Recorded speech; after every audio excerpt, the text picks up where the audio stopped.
My guest today has been walking into rooms that most people only read about: the United Nations, the World Bank, COP summits, since she was 18 years old. But what makes her story remarkable isn't just the spaces she's worked in, it's what she's done with that access.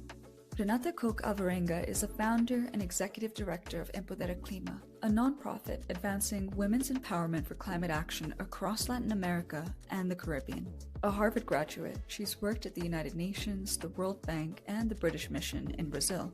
And in 2024, she was named a Forbes Under 30 honoree as their social impact cover and awarded the Beautiful Forces grant by Estée Lauder and Vital Voices. She's also a young leader in UNDP and Samsung's Generation 17 initiative and a Planet Fellow at the United Nations Foundation. She founded EmpoderaClima at 22 after noticing something that may seem obvious now but really wasn't back then. The people most affected by climate change were the least represented in the rooms where climate decisions were being made: women, youth, people from the global south. So she built something to close that gap, starting, as she'll tell you, as just a tab on someone else's website.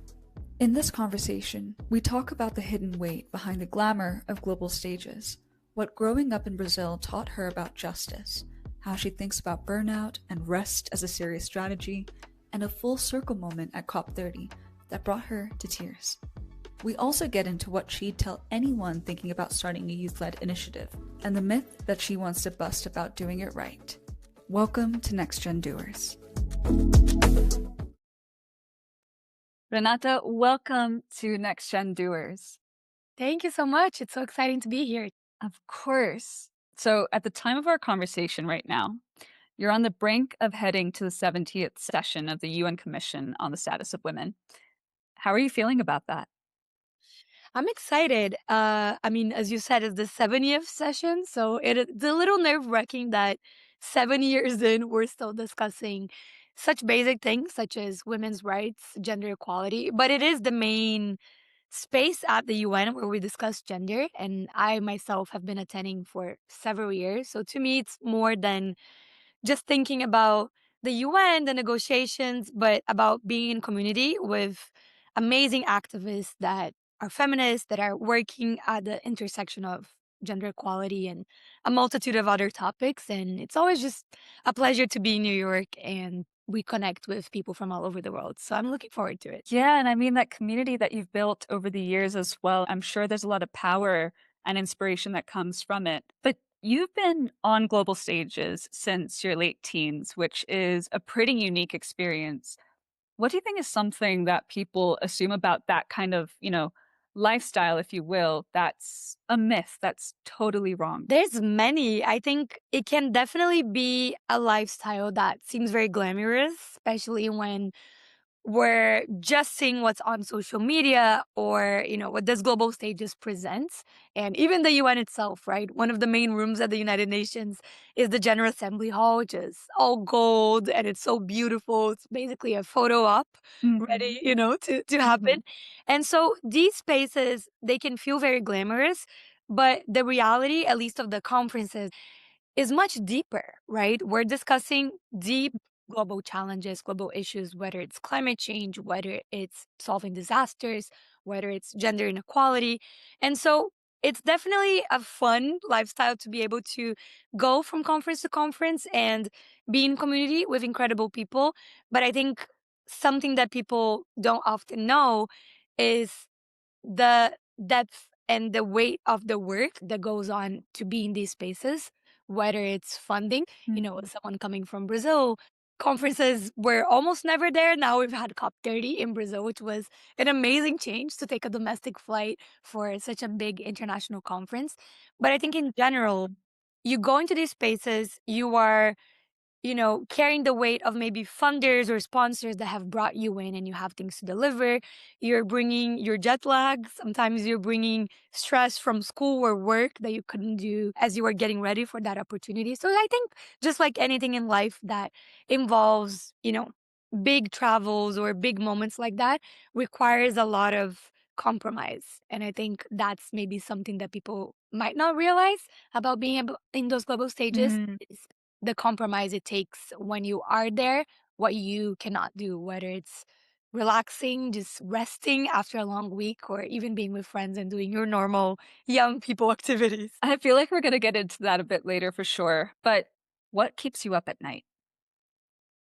Wow, many things keep me up at night. I I tend to sleep quite late, and I think also part of the sleep hygiene that I've been trying to maintain is not look a lot of the news or a lot of social media before bed, because otherwise I Mm. have so many thoughts. I'm overthinking so many things. I mean, definitely the bigger question, which, is centered around my work, is how we're going to solve this crisis that we're dealing with. I mean, there's so many of these crises, but when it comes to climate, I think it can feel like such a helpless scenario, right? Because you can do your Zoom meetings, you can attend the conferences, you can work on incredible local impactful projects, but the issue is so much bigger than any of us. It's so systemic that I often catch myself thinking, what am I actually doing to contribute? How can we do more? What's needed? And I know these are big questions. And so it's why I actually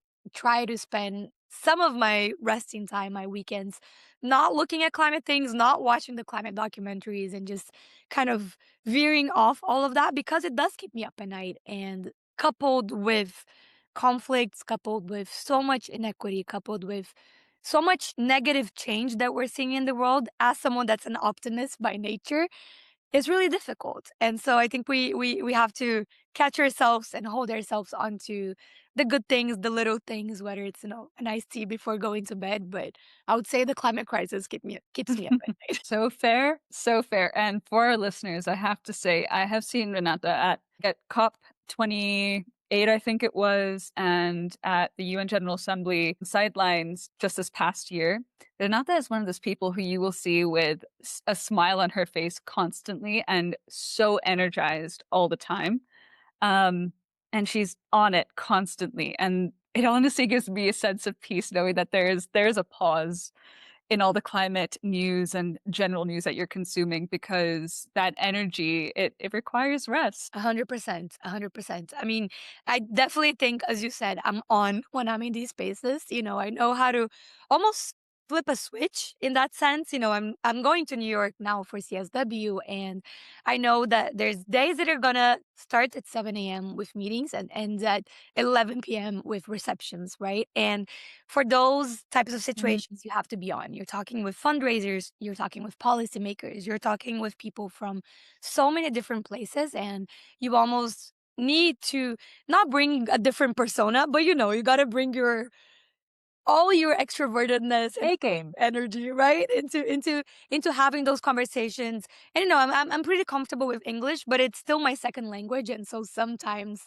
it can take a little while, or sometimes you're tired at the end of the day, and so it definitely takes just being on. But when these conferences end, I cannot tell you just how much time I need to just be in my own space and rest and unwind. That Otherwise, I burn out. And so it's really important to live within these two worlds and make time to rest, as you said. Yeah.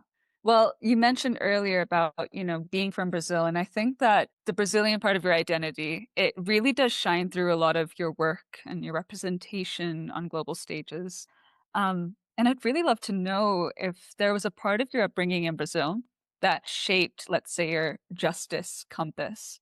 I love that question. I mean, Brazil is such a special country. I cannot even begin to explain how special it is to be born and raised there. And I mean, it's such a diverse country in the sense that I'm from the south of Brazil, which is so different, for example, from the north of Brazil, from the Amazon, or the northeast or the southeast.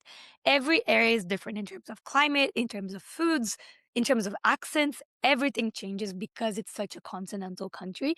And so my Brazil that I grew up in included a lot of cold days as well, and a lot of weather changes, because my part of Brazil has a harsher winter, let's say, than the rest of Brazil. It doesn't snow or anything, but it does get chilly. And so you learn to live within different climates early on, because it's very hot in the summer, it's very cold in the winter. In my hometown, it rains so much. And I mean, a lot of people know we had our worst flood, which was one of the biggest climate disasters in history of Brazil in 2024. that flooded our entire state. It closed our airport for 8 months. It displaced 600,000 people. So, I mean, to me, that's a culmination of what I've seen growing up, of just these crazy weather changes that keep getting exacerbated by climate change. But that's kind of the part that alarmed me to the different stages of nature, or the different challenges that we can have living in such a diverse place, climate wise, biome wise. But I think in terms of justice and in terms of my work with communities, it's shaped me in such a positive way, in the sense of seeing so many different people. I mean, Brazil has an inequality that's impossible to ignore. And so you grow up with such different pockets of like social realities in your own city, or if you just go outside to different places.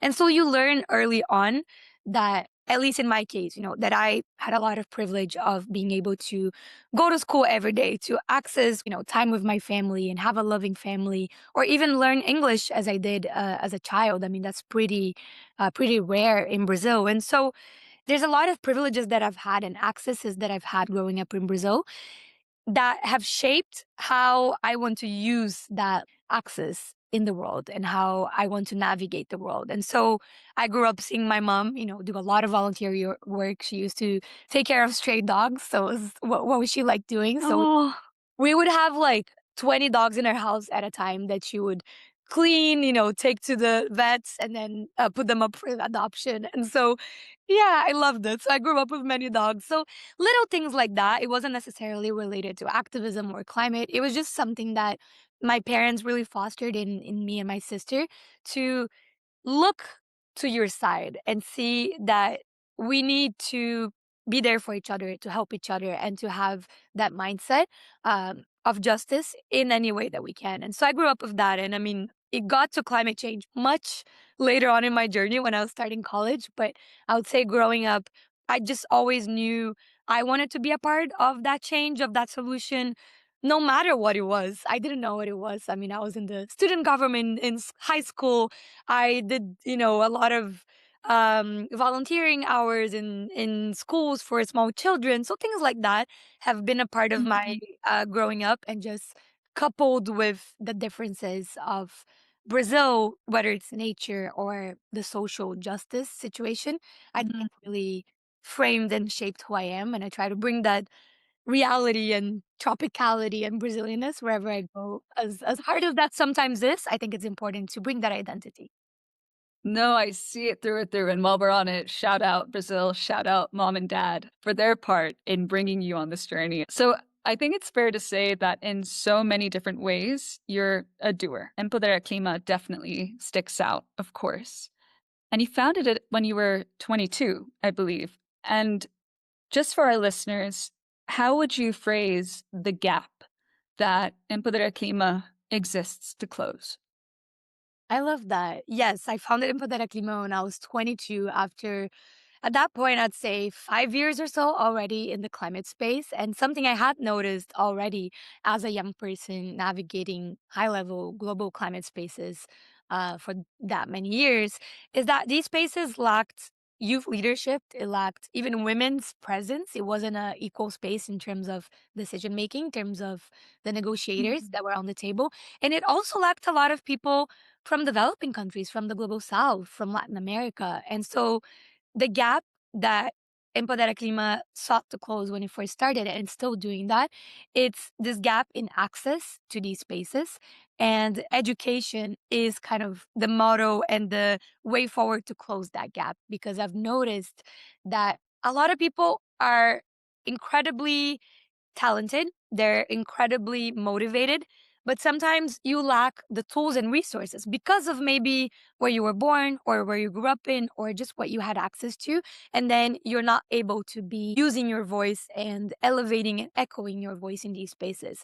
And so I saw that difference in the realities that I had in my home country of Brazil versus what I saw, for example, at COP21, which was the first UN climate conference I attended over 10 years ago at this point.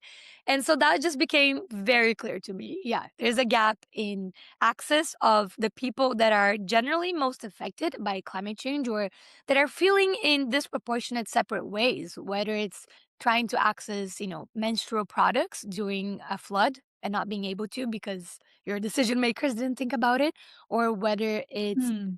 having access to go to school when, there's puddles of water and you're not able to walk to school that day, or you're not able to have the infrastructure to study in times of climate crisis. So that's what we've been doing ever since at this point for over 7 years, which is crazy. So cool. It's so, so cool. I'm curious because you did say the climate portion of, your concepts of justice, for instance, like they came up later on, like around the time of going to college, though you've always been engaged. Was there an example or an event that made this link between climate, gender, education, and youth involvement undeniable for you? Yes, I think there's a couple of key moments that kind of put everything together because I studied international relations in college, and I knew I wanted to deal with global problems, but I had no idea. I remember I picked up this very thick book about China and I was like, maybe I'll just study China and that's gonna be what I do, as I was fascinated by it. I had no idea what I was gonna work on. I think, we at least in my years growing up and being in school, we didn't talk about climate at all in school. I remember we talked about the dengue and how, we needed to take care to not leave water around different places in our house, and how heat could also bring diseases.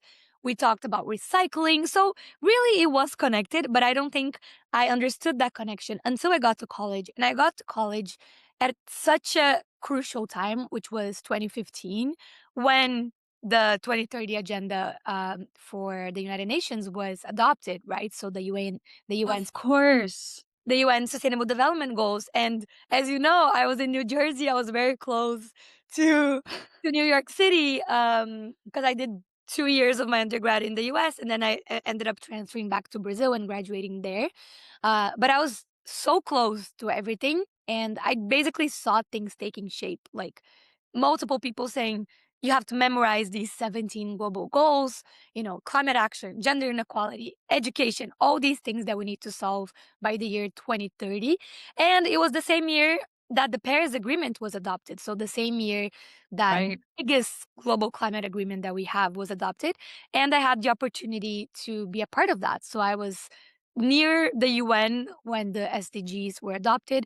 I was at COP21, which is, yeah, again, crazy to think about, but I had started my activism. I joined an NGO. I didn't know if I was going to do something with urbanism or climate or gender. I had no idea, but it all kind of came together. And especially during COP21, because I truly just went without knowing what to expect. I was 18 at the time, and I remember just being there looking at the incredible infrastructure that Paris had put on for a COP, and just thinking, okay, what am I Right. doing here? What is the purpose of this? And just trying to understand that. And it clicked when I attended a negotiation on gender and climate and noticed that that's one of the topic areas that they were discussing for the Paris Agreement, because they have so many. They have climate mitigation, finance, etc. And it just seemed interesting to me because I think I've just been surrounded by powerful women in my life and just always have considered myself a feminist. And so it seemed exciting that I could work around the two and women and climate action. But when I got there, I saw exactly that gap that we were talking about, which is Mm-hmm. majority a room that was majority made of men, a lot of white men, a lot of older men making the decisions. And I think worst of all, not even, in pro of the gender and climate justice that we're talking about. A lot of them were saying, Oh. this is not relevant. Why are we discussing gender at a climate conference? Let's take it out of the agreement. So Oh my God. I saw that Whoa. with my own eyes. And of course, a lot has changed. And I think we've evolved so much from that first moment of what came to be the Paris Agreement versus now in 2026.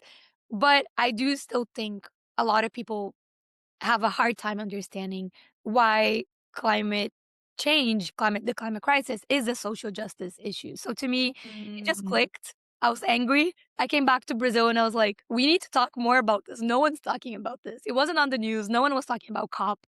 No one was talking about gender and climate. So thankfully, things have gotten better and it's more in the public eye.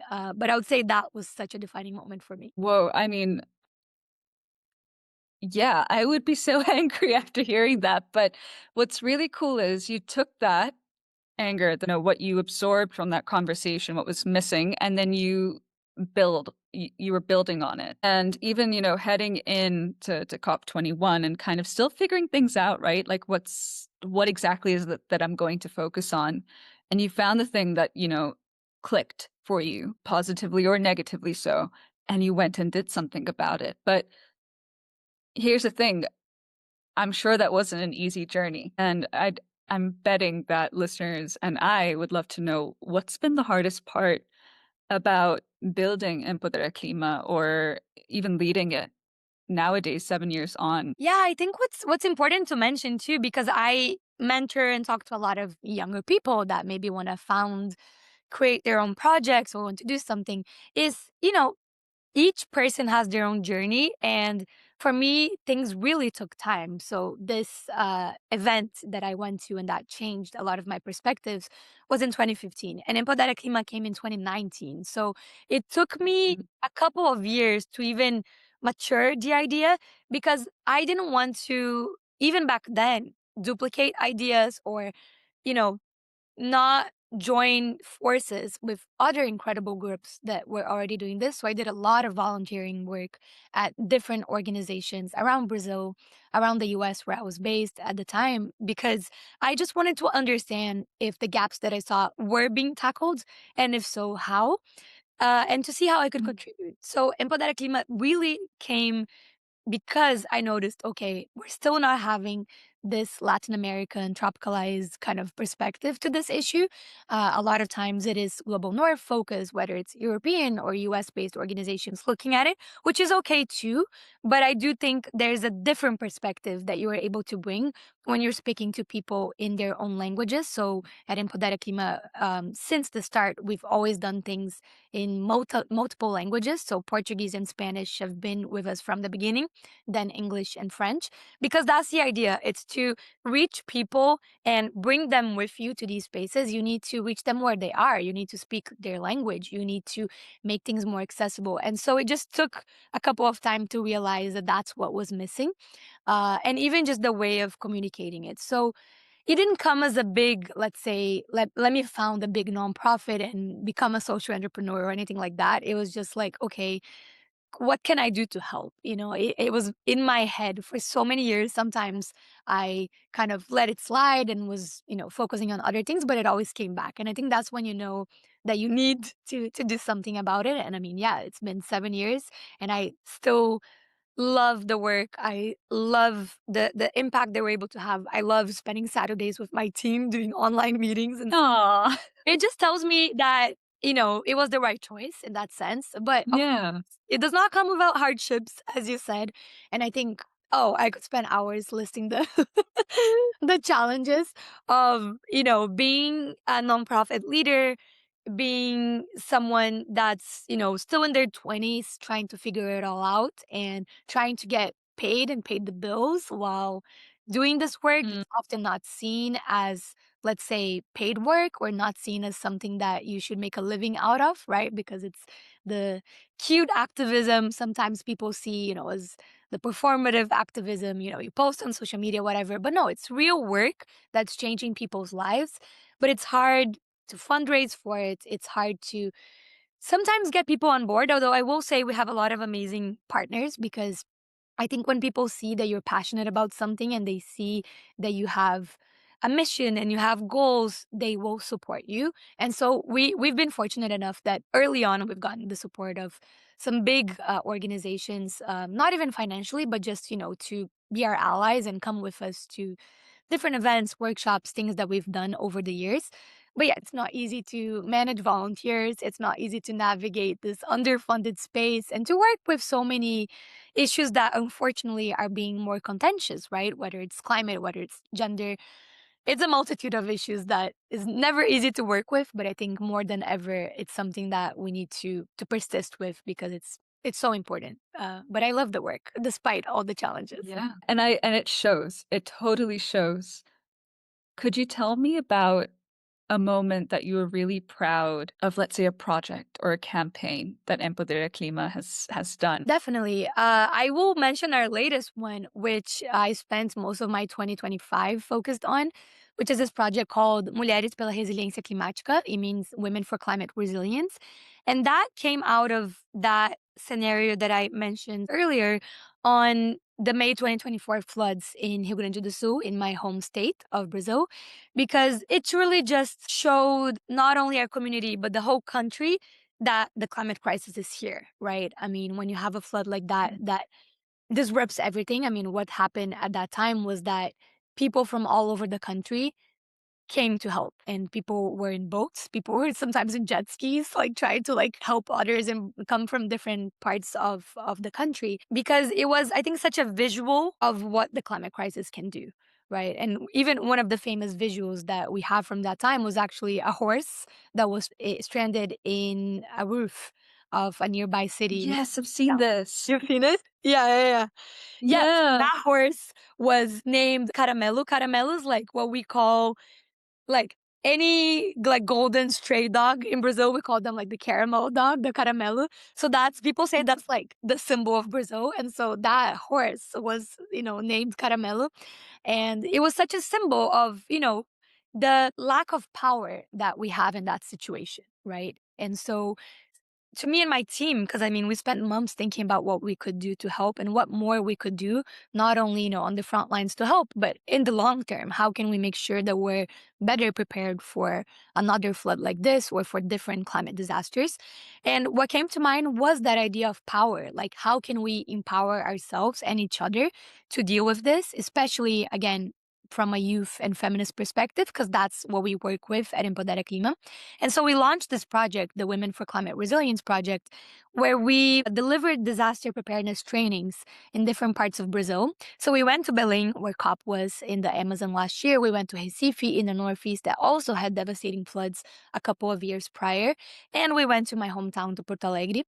And basically, we ended up training around 100 women that are so diverse in their backgrounds. And so we had fisher women, we had indigenous women, we had rural women, just women from all backgrounds that were already leading the change in their communities, were already incredibly resilient, and each one of them had their own stories. But the goal was to bring them together to create that network, that community. And over 2 days, we did multiple trainings with the civil defense of these different cities and state on what to pack in an emergency bag when a situation like that happens. We did training on mental health and care and how to deal personally and mentally with these scenarios as well. We did training on gender and climate activism, on community resilience. And what's amazing about it wasn't even just delivering that, because we were just facilitating it. We got some funds from an award the year prior. We delivered it, but everyone that we hired to deliver the trainings are local women that are leading the changes themselves. And so truly we just brought them together, and the rest is what they did. And so I'd say that was a really proud moment. I got to go in person to all of these workshops. And even a couple of these women came to COP30 in Belém. We hosted this high-level breakfast with decision makers, and they got to tell their stories and how much, how much resilience they've had in their own journeys as women. And everyone cried. It was like the whole thing. And so Oh my God.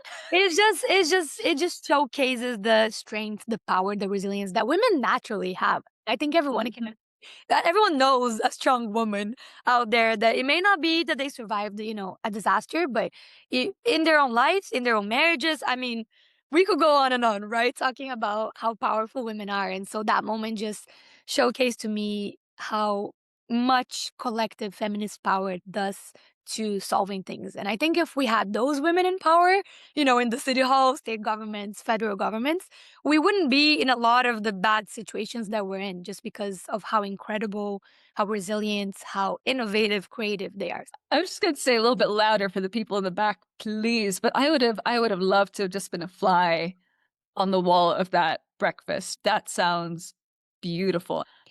You mentioned earlier that part of some of the, let's say, hurdles of leading and building EmpoderaClima, you pointed to the fundraising aspect of things as well. But I think what's really interesting is you're a leader, but you're also an advocate in a lot of ways. And it's no secret that a lot of young people on global stages and in multilateral forums have to not only advocate for the causes and the people that they're representing, but also themselves. And this is something that I don't think, unless you have proximity to these spaces, that people are super aware about. This is probably really tough because you're still learning the ropes, right? Like you mentioned earlier in our conversation, like you might be a student, so you still have coursework to do. You might be working on the side, so you've got deliverables to be working on, but you're also there representing. Tell us about a time that you had to, let's say, advocate for yourself to do the work that you're doing to deliver, a campaign. Oh, there's so many times. I mean, yeah, as you said, we're advocating for these global issues, but we're also advocating for ourselves 100%. Because I think institutions more and more have understood that they need diversity, whether it's intersectionality in terms of race, gender, class, that's needed because it's going to be a better outcome, right? If you have different minds thinking together. But on the youth side, on that kind of intergenerational side of things, I think we've learned and we've heard so much in our lives to listen to our elders, which is so important, right? And it's such a big thing to take lessons from those that came before us. But we should also listen to the young people, right? I mean, maybe everyone has had the experience of talking with a child or a teenager and just being like, wait, that's such a good point, or you're so brilliant, because there's such incredible perspectives that different ages can bring to the conversation that may be different. They may not be based on decades of research or decades of work experience, but they're based on seeing the problem with a different lens or with a new lens, a creative lens. And so there's so much power in that. And institutions, I think, sometimes fail to see how much power and knowledge relies on young people because they are including young people, but a lot of the times it is symbolic because, like any other intersectionality, it's what you're supposed to do these days, right? And, you gotta have it. And, sometimes I still see like those all male panels, but it's like something that in 2026 can't fly, right? Like, come on, like you need to have at least a 50-50 balance. And so people are becoming more aware of that because you have to. Otherwise, you're literally just speaking to the same people that have been responsible for making the decisions on our behalf in the past. So I think in terms of advocating for myself, there's so many situations where I've either been asked to be the one taking notes in a meeting rather than being the one that is speaking and having this conversation. And it still happens. It happened to me actually a couple weeks ago. So it's still out there. And I'm on the older side. I have a master's degree. I have a lot of work experience. So even then, you're still put into that box. And so something that I always talk about is how that box of being labeled youth is really good in terms of penetrating spaces that you wouldn't otherwise be able to. And I know myself having gone to so many wild spaces that I wouldn't have imagined being a part of or speaking at, such as, the World Economic Forum, Forbes, spaces that are kind of meant to be away from the civil society actors and for the private sector leaders, those that are making big decisions. So it's good in that sense that you're able to join these spaces. But at the same time, the box can be very challenging, very tricky, because when you're put into that box, there's just some blockade that people a lot of times can't see you for the value that you have. And so advocating for myself, for my team has happened so many times. I mean, it's either what I told you of being sidelined in actual closed boardrooms and meetings, or maybe being invited to speak at a really incredible room full of decision makers. I've had situations where they've crossed my name out after I was already there, like, sorry, we had no time. You come, you get prepared at multiple COPs and multiple events where they will not prioritize your talk over everyone else. Or even you do get to speak sometimes, but then you see the decision makers leaving the room because they're like, I've made my talk. Sorry, now I have to go to the next thing. And so they don't listen. And so, I Yeah. laugh, but because it's so tragic and it's nerve-wracking and it's infuriating, right? Because then that's what becomes performative. Because you can do the speech, you post on social media, sure, it happened, but did they listen, right? Listening is so, so important. And I think sometimes people are just truly just checking the boxes, right? The youth boxes Mhm. checked. And I've seen that in my journey, unfortunately, more often than not, although there have been some allies and those that pay young people for their time, those that really listen to you and want to help you grow and want to help you get into different spaces, want to introduce you to other people. I mean, those are the incredible allies that you find along the journey, and you got to hold on to those and perhaps get away from the other ones. Yeah, fair. So fair. I am recalling actually seeing that image of, let's say, the older generations of speakers in certain spaces getting up and leaving. And I think I was at a particular event dedicated to youth during the UNGA this past year. And it just drove the whole thing home for me, that kind of like tokenization of youth almost. And granted, these were ministers and I'm sure they have very busy agendas. But absolutely, there is that intergenerational conversation. Those spaces are key. And folks like yourself, for instance, who have had to work to get into these spaces to begin with, and there are flights to be taken, there are visas to be filled out for so many people. I think some compensation, of course, and then listening at the end of the day, if you're already in the room, is key. But I am glad to hear that there have been some allies along the way. I think you mentioned you're kind of at the top end now towards that youth category. No comments on age or anything like that, but there is that designation of what is considered a youth. I've noticed that there's this really interesting moment when a young person or a young leader is entering that stage of phasing out of that youth category. How is the work you're doing now transforming as you exit that youth category? That's such an important question. I talk to a lot of people, a lot of friends about this because yeah, I mean, at the end of the day, everything has some temporary factor to it. And again, no specific comments on age, right? Because you can make change at different ages. But the reality is that, let's say, a lot of opportunities internationally, fellowships, grants, scholarships, they often have a cutoff date. Which I think is good in a way because then you can transition to your next phase, right? Which is what I'm currently trying to get at. And it's funny because I've built my trajectory for so long in the youth space, I've gotten so used to, going to all these global spaces and being called the youngest person in the room, or like having that like light shine on me. And as you get older, then you notice you're no longer that person, which is awesome. Now you have teenagers, children that are occupying these spaces too, and you need to make space for that. And so I think that's something I reflect a lot about because one of my main things in working in the climate space and building EmpoderaClima has always been about legacy. And so I talk a lot about it. Sometimes use a quote from the Hamilton musical in my talks that talks about legacy. That says legacy is the planting the seeds in a garden you never get to see. And so it's that idea. Wow. You're planting, you're building, right? And maybe you won't see it flourish in your lifetime or in this current work that you're doing, but you've planted the seeds. And that's so Oh important. my gosh. That's so important because Yeah. we're not going to solve climate change overnight, right? And moments like seeing your hometown underwater, like, you know, get you in a mind space of like, okay, am I doing anything that's leading anywhere? And that's what I felt. I definitely had a couple of weeks where I was like, okay, why are we doing, these webinars, these events?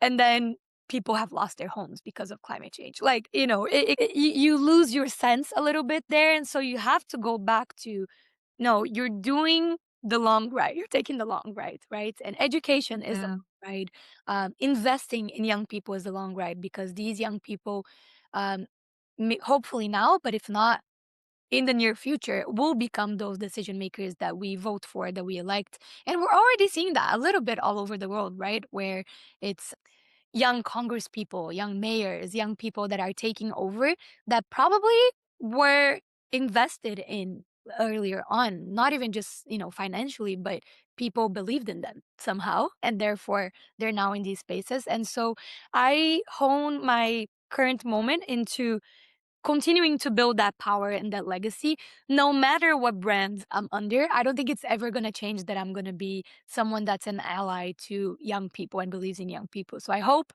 I get to be someone that's, in a decision making space somewhere someday where I can, hire that 18-year-old and be like, let's hear what you have to say, and let's change the scenarios, right? I think our generation Yeah. this and should be the one to do this. So that's what I try to hold myself onto, that legacy aspect. I really dig that. I mean, I got goosebumps at that Hamilton quote. By the way, I have never watched Hamilton. Maybe I should change that. But that gave me goosebumps because, sometimes when people have to do things or they choose to do something rather than start something, there's usually an incentive of, I'm going to see this change happen. But what you've mentioned is like a multi-generational push and admitting to yourself that you might not see all the changes that you hope to see within your own lifetime, but that my effort right now counts towards getting to that point. I think that's so powerful and that's incredibly inspiring. So Thank thanks for sharing that. No, of Yeah. course. Of course. It's not easy work, right? To work in this space. And so you gotta find the things that kind of resonate with you and keep you going. Cause otherwise, it's hard because yeah, if you're watching the news, if you're reading the news, it's like so much going on. So you gotta understand that it is, as you said, I love the idea of a multi-generational push, multi-stakeholder push. Like nothing's gonna solve anything on their own. It's not gonna be Yeah. civil society or just government or just the private sector. But if we don't somehow try to find consensus or do something together, it's not gonna happen, right? And so it has to be that big push. And I hope more people can get on board in that sense and work. Mm, I like it. Slight pivot. I I saw that at Harvard Kennedy School and then later on at the World Bank, a lot of your, let's say, seminal work was focused on climate resilience. What made you focus on that topic? I mean, it wasn't obviously a far fetch from the work that you had been doing with EmpoderaClima, but there was a slight shift as well, expansion, if you will. I'd love to hear you talk about that. Yeah, thank you for asking that question because it's definitely, as you said, been a focus in the past, let's say, 4 years or so. I mean, the reality is when we discuss climate change, we often discuss either mitigation, right? What are we going to do to reduce the greenhouse gases in the atmosphere, to reduce carbon dioxide in the atmosphere, which is so important, right? And that involves so much technology, and there's all these different ways that you can try to achieve that reduction.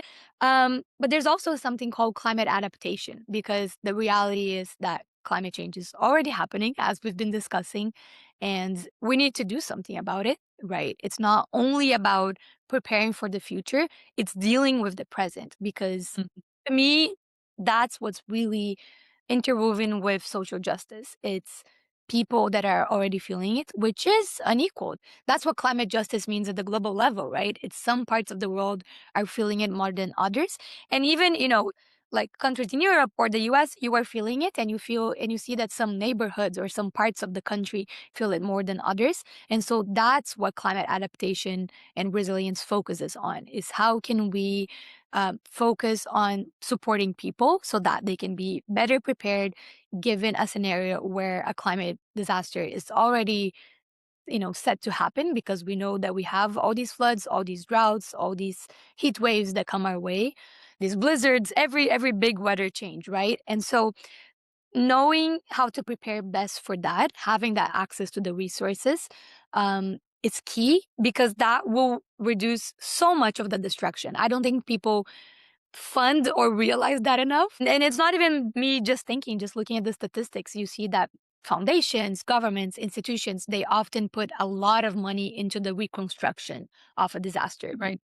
Always, right? And there's many problems with that. There's even something that I wrote on my thesis called the CNN effect, which is people want to do that because that will make the news in the first 24 hours after a disaster. But isn't that so messed up? Where It's, yeah, prevention is better than cure. We literally grow up hearing these kinds of sayings. Exactly, exactly. And it's the same with climate, but it's often more silent or perhaps more invisible. If you are investing into, providing cash transfers for your community so they can prepare their meals and stock up on their fridges before a disaster hits and they can't leave their homes, you are saving these people from hunger and you are making sure they're healthy and safe during that situation where they can't leave, right? So that's just one example. But again, sometimes you don't see that. Governments can't maybe, be sharing all of that in a more media savvy way rather than the reconstruction. But we need to change our mindset because even economically, it is better if you invest money before a disaster rather than after. You save so much. The data changes from time to time, but people say if you invest $1 in prevention, you save up to $7 in reconstruction. So I mean, come on. For the economists out there, right? It's just smarter. Literally. Literally. So that's, I mean, to me, that just makes so much sense. It's aligned with my purpose. It's connected to the justice side of what I do. It's connected to the social side of what I do. And so it just makes sense that, especially after a scenario of what happened in my hometown, even though I started this work before, we were already seeing all the time in the news unprecedented floods, unprecedented. Every time it's unprecedented, right? I think that's the other thing with our generation is that everything that happens is unprecedented because we're living through, shock after shock or breaking news, breaking records. Every year is the hottest year on record. I don't know if anyone pays attention to this, but it's not even a record anymore. Every year is going to be the hottest because it's getting warmer. So Yeah. we need to deal with that and we need to adapt now. And so to me, climate adaptation is the work that we need to be focusing on the most. I just wonder if we need like a adaptation is sexy campaign, like do we need to glamorize climate adaptation at this point? I'm hopeful. I am ever hopeful that, through conversations that might not even catch the limelight, that the case will be made very clear. But yeah, I hope the wake up call is sooner rather than later, because as the youth say, we are tired of living through unprecedented times. Exactly. Exactly. And I will say, I mean, there's people that are on the more technical side. We need to reduce emissions, as I said. But it's so amazing to work in climate resilience because you just see the creativity of people. Like anything can be climate resilience, right? It's like building a small wall so that the water doesn't go through your home, like anything. And so Yeah. there's such incredible conversations that you have when you're in this space and you just hear of how different communities around the world are dealing with it. And so I think it brings people together. It's exciting. It can often involve culture. It can involve traditional knowledge. I think it's awesome. So yes, we need to make climate adaptation sexy again for sure. Let's chat about that afterwards. But so part of your work, at least I perceive it as it's kind of a public presence as well, right? Besides the doing that you're doing on the ground, there is a public presence of speaking and on social media. And I personally love and enjoy all the Bad Bunny references that you make. And it's usually like mixed in with, hard-hitting work that you're doing, always undeniably optimistic and very action-oriented.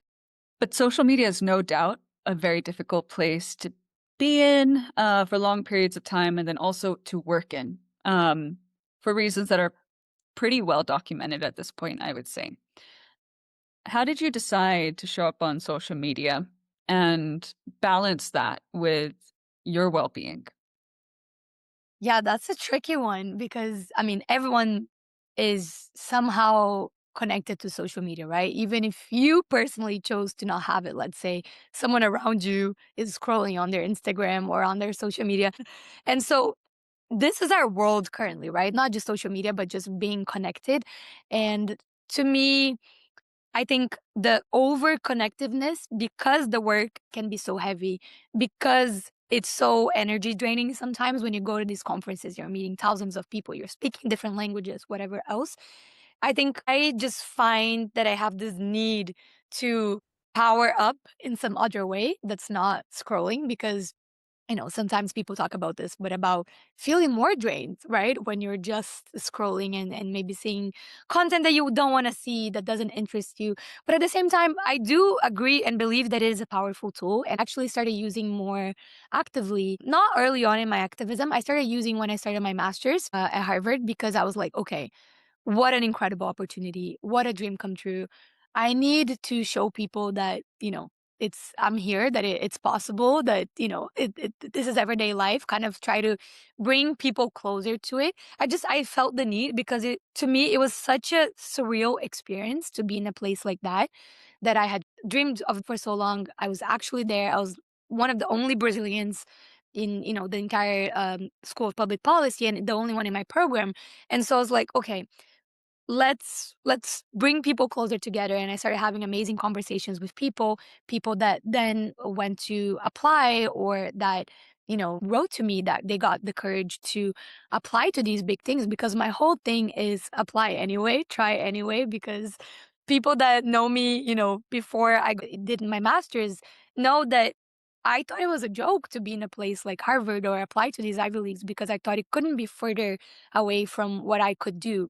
But it's important to have not just role models, but people that tell you it's a normal thing. You can do it. Like, we're not superheroes. You know what I mean? We're regular people doing regular things, because I think there's all this stigma, whether it's the UN, whether it's the global stages, whether it's the Ivy League spaces, whatever it is, whether it's all the travel.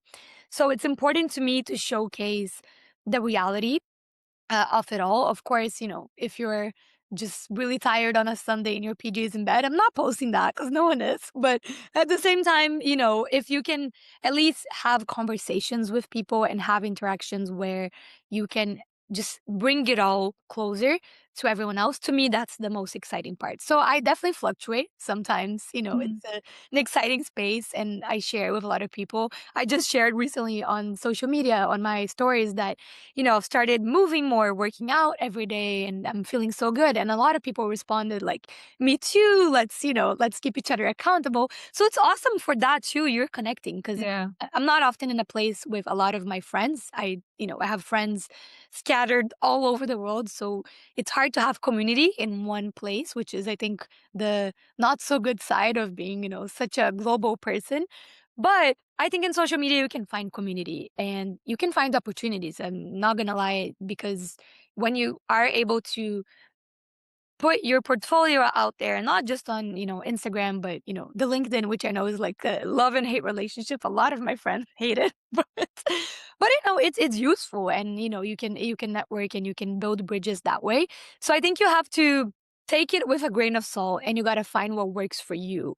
And for me, I know that if I'm scrolling too much, I will get anxious, and it's not going to be good for me, right? And so I've tried to learn how to get on it when I have something to share, or when I want to connect with people, or just try to have that balance, and, pick up a book, go to a yoga class, whatever it is. It's hard. It's not easy, because I remember, especially when I was even busier in grad school, at the end of a long day, you just need to let it all go. And so I would just, be there scrolling. But I would encourage people that are listening, that are maybe struggling with that, don't feel the pressure to always be online or always post, because I get that from friends that said, you're always doing so much and always posting.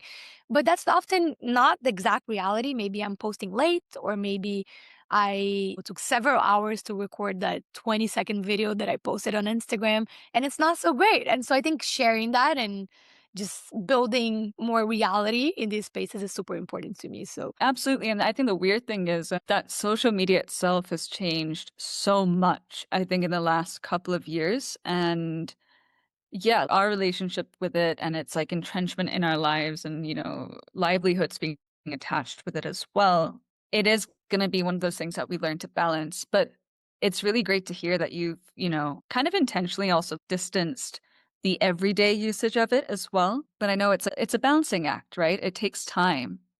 exactly. It's a work in Yeah. progress. We're all just learning how Yeah. to live daily with technology. And WhatsApp for me is another one. I don't know if anyone relates, but WhatsApp in Brazil is like our main form of communication. And so I wake up and I have dozens and dozens of WhatsApps to answer. And it's not only friends. I mean, it's work. My work at EmpoderaClima, it's often on WhatsApp. And so it's really hard because when else in history were we always plugged in, right? In the True. sense of it's 10 p.m., you're, at home watching something and work can come in because people are just messaging whenever they want. And so still learning how to find that balance. It's definitely a work in progress, but an important one for me for sure. Yeah. Some of our listeners here might be thinking about building a youth led initiative. What would you say is the first thing that they should focus on? Like the problem, the people, like the team, partnerships, even? And is there a myth that you would like to bust right here, right now about starting and leading an initiative? Important questions. I definitely get asked this a lot about, should I build my own initiative? What should I think about? I would say definitely think about the problem because these days there's so many organizations doing incredible work, right? Whether it's youth organizations, climate organizations, whatever you work in or whatever area that you think about, there's probably something out there. And so I'm a deep believer that we need to work more together rather than just, again, duplicate efforts and create things that are similar in nature or that you actually might even end up competing, which is sounds weird on profit space, but it happens actually a lot. And so you're competing for resources or for grants or whatever it is. And so you got to find something that's either unique to where you are or something unique to what can you do, right? And for me, it was that combo of having opportunities and access to these spaces with learning and studying for a few years on gender and climate and not seeing that conversation happening all around Brazil. So even at EmpoderaClima, we believe we are the first to have, this kind of comprehensive multilingual database on gender and climate 7 years ago. And now there's many incredible organizations coming together. But what I always try to say is just understand the problem, the issue that you're trying to tackle deeply before building an organization to see whether that's something that you can join in with someone else or another organization or start yourself. And I think everything else will follow, whether it's finding the people that will be passionate about that as well and want to help you with that mission or finding the scope or, defining the vision. You just need to understand the problem and then you can build the partnerships. And in terms of myths, oh, there's so many because, nowadays, EmpoderaClima is big. We're 50 volunteers. We have all these grants. We have all these projects, but it took time. So I think starting big and this idea that you need to start big with your nonprofit registration, with funding, with a whole team built out, with a whole branding book ready is a myth, 100%. EmpoderaClima started as like a tab on a partner organization's website which supported us in getting started. And I'm so incredibly grateful because, again, if you come together with other people that have already started to do this work, it's so much easier.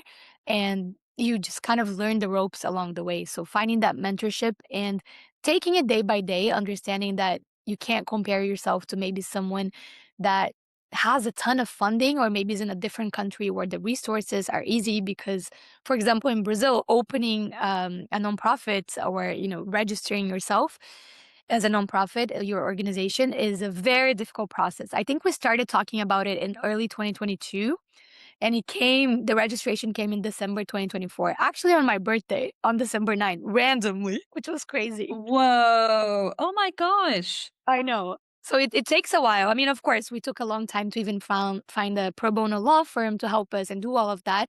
But before that, we kind of just started to do the work. We had the website, we had a volunteer designer, then we changed the logo a little bit. So you kind of built little by little.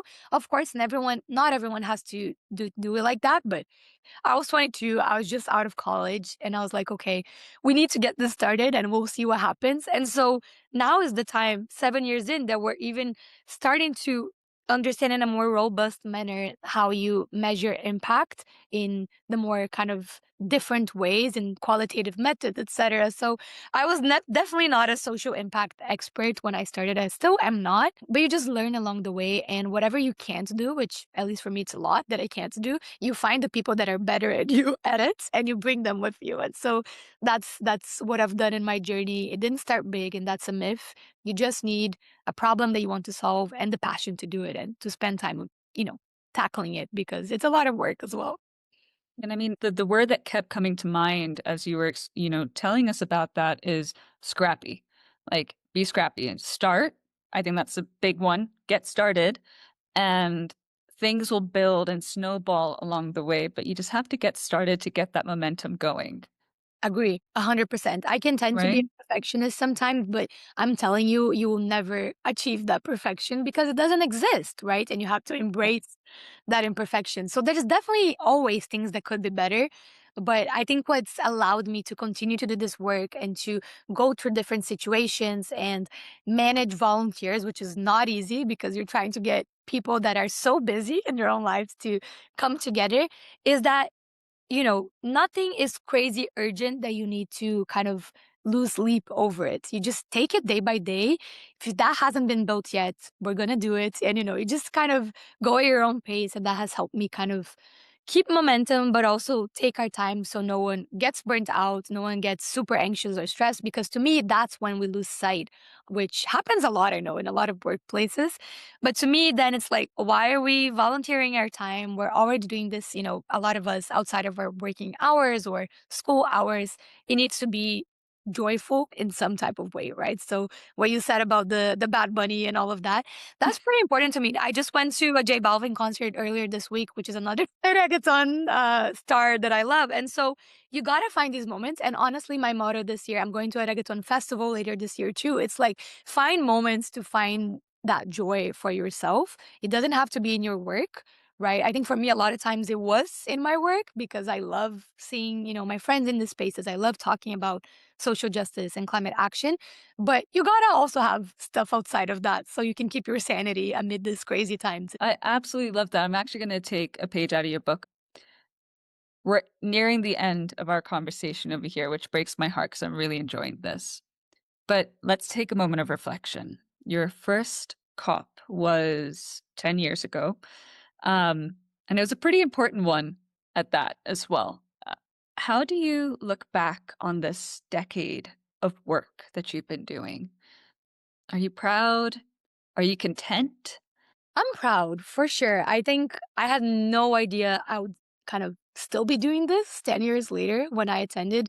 Like I remember those moments at COP very vividly because it was so surreal being in that space. It wasn't just a regular, annual climate conference. It was one of the most important ones we'll ever have, right? And so seeing such a historical moment come to fruition and 10 years later see all that's come after that and all that I've been able to build with the help of a lot of my friends, and yeah, just build those spaces has been so special. I sometimes think about that. I had that moment at COP30 because COP21 I attended with a youth delegation, but it was all very new to me, and there were definitely moments where I was more by myself, just trying to understand what was my place there. And, I was walking at COP30 and I was like, whoa, like we're here. And I brought 15 young women with me. We had a house in Belém where we brought everyone together. A lot of them, it was their first time at COP.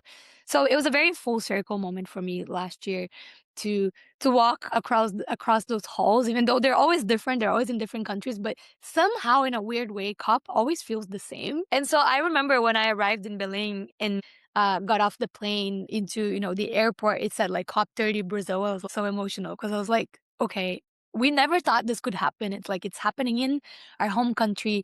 People are speaking Portuguese. People are showcasing their culture. I mean, it was an incredible moment. So to me, that pride really comes true.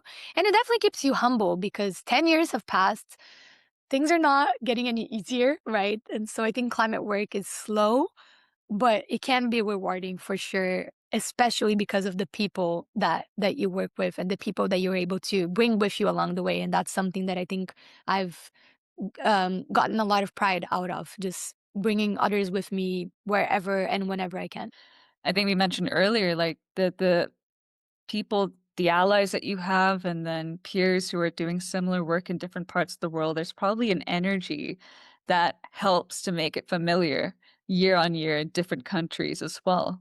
Exactly. That might be it actually, because I remember even at COP28 in Dubai when we saw each other, I remember I would walk and I would just see all my friends in the halls, and because I think COP28 was also special in the sense that so many people attended. It was a big one. And so Yeah. everyone that I knew from these global climate spaces were there. So it was honestly a big party.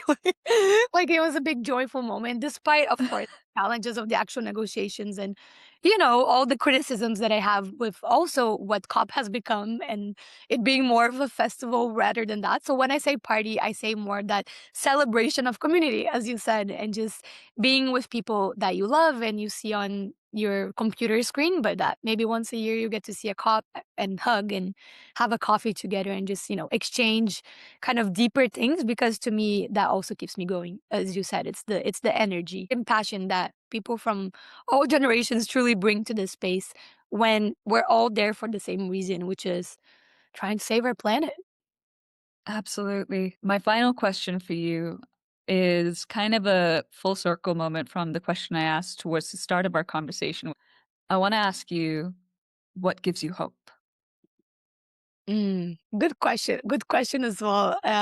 There's so many things that give me hope. As I said earlier, I like to think of myself as an optimist and as someone that goes through life with that positive energy, because to me it's like, what other choice do we have, right? We can choose to have a more negative mindset, and I know this also comes from a place of privilege, right? If I have food on the table and a place to sleep and I'm comfortable and happy and I'm supported by my family, whatever, it's easier to be more hopeful or motivated or have that positive energy. But because I have that opportunity, I choose to take it and to bring that to the places I go. And so what brings me hope is seeing that despite everything going around the world, change is happening in perhaps unexpected places, or just in places that maybe are not your usual governments or your usual private sector companies, but there are incredible, amazing people doing the work, doing the change. And so those moments when I get to see that, whether it's a small project that's doing very small change in their community, or just hearing sometimes from one of my volunteers at EmpoderaClima, because they also do other work around their communities, and just seeing like the spark in their eye and what they're doing locally showcases to me that people are doing something, right? And it's easy to forget with everything going on. Sometimes if you're scrolling too much on, different social media, but there is hope in people, and there's incredible people, especially incredible women that are leading that change. And so that's why I like to just be close to it, whether it's doing these workshops or going to these conferences, which is not always where the change is, right? Change is happening everywhere, and sometimes it's little things. It may not be saving the planet, solving climate change, but it's small change, like giving a younger person hope, like giving them an opportunity.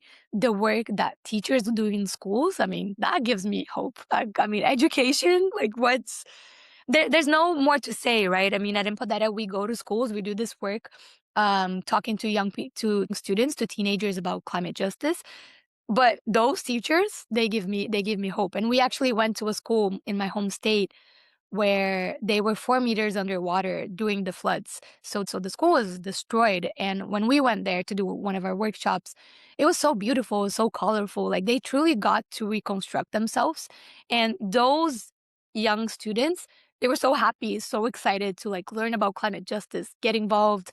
And that gives me hope. It's like, it's those people, they are climate survivors themselves, and they're there, right? And not to romanticize or be a blind optimist in that sense, because I like what Christiana Figueres, who was the executive secretary of the UN Climate Convention, says, to be a stubborn optimist. I like that idea. It's like, it's messy.